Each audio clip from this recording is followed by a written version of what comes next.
Hey yo, what's up mga repa? At welcome dito sa aking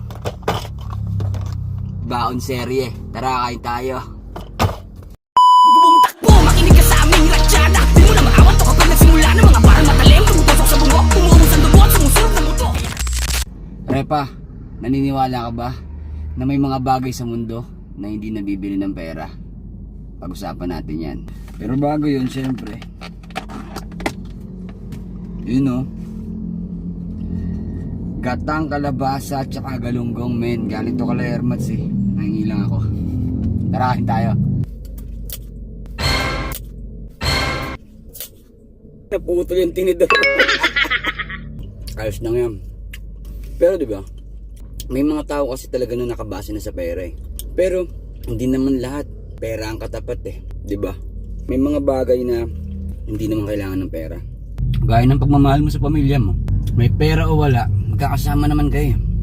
Sama-sama kayong maghihirap.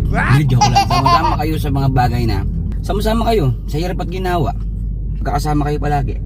Sa tropahan, may mga tropa na hindi naman lagi sa pera nakatingin, kundi sa pakisama. Kunyari, sa bilog ng tropahan nyo, merong isang walang pera, nasama pa rin siya. Pero syempre, kailangan hindi palagi. Kailangan pag meron ka din, magbibigay ka din. Ganun. Kumbaga give and take lang. Ito ewan ko kung applicable sa lahat to. Pero marami ako nakikilalang ganito eh. Yung mga trophy o kaya mga certificate na napapanalunan natin sa mga contest. Kunyari, mga dance contest, rap contest, singing contest, kung ano mang contest yan. Meron pa mga got talent. Halos lahat ng mga sumasali talaga dyan, bonus na ang panalo. Kasi ang pinaka the best yung magpasaya ng tao eh. Ito legit to, repa. Yung mga tao sa probinsya, ewan ko kung naranasan nyo na to. Ako naranasan ko na to ng mga ilang beses na rin eh. Yung mga taga-probinsya, iba yan sila. May mga iba dyan talaga yung parang handang tumulong nang walang kapalit. Yung hindi yung parang pagtulong mo kailangan bigyan ka agad ng konting kapalit. Sa province talaga may mga talagang, kunyari mga tutulungan ka, kunyari naghahanap ka ng daan, kunyari naliligaw ka, tuturo nila yung daan sa'yo, minsan sasamahan ka pa. May mga ganun eh. Yo repa, baka may mga karanasan ka na hindi naman talaga kailangan ng pera.